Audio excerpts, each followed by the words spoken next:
In 2026, AI has become as fundamental as internet once was. It is no longer a future skill, it's a basic requirement. It is starting to change how engineers write code, design systems, or solve problems. So the real choice right now is not whether to use AI, it is whether you want to feel threatened from it or you want to evolve with it. If you have decided to learn AI and evolve with it, the first step is not using tools or frameworks. It is understanding what AI actually is. So in this video, we'll build a clear mental model of AI.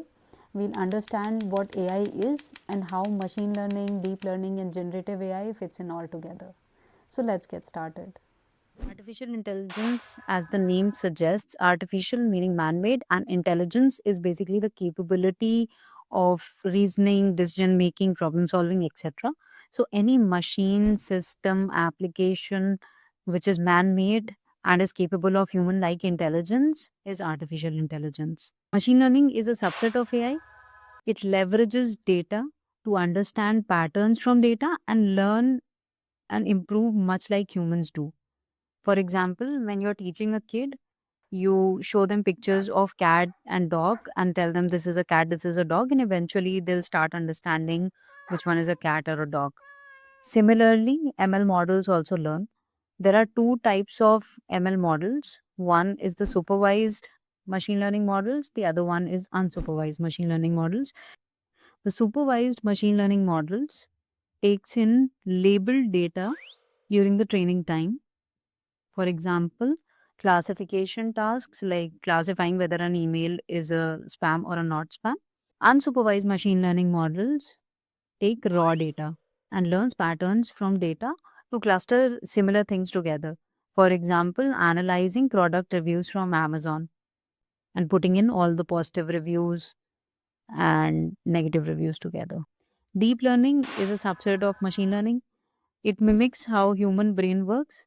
It uses neural networks, which has multiple layers for understanding and learning patterns from data. For example, if you give image of a cat to a neural network, in the first layer, it will try to understand the edges of the images and it will feed that as the input to the next layer, which will build on top of that and try to understand much deeper things like shapes of the images, which will be fed eventually to the third layer, which will try to understand, let's say, eyes and ears of the images. And at the end, it will be able to make a decision whether it's a cat or a dog or something else in the image.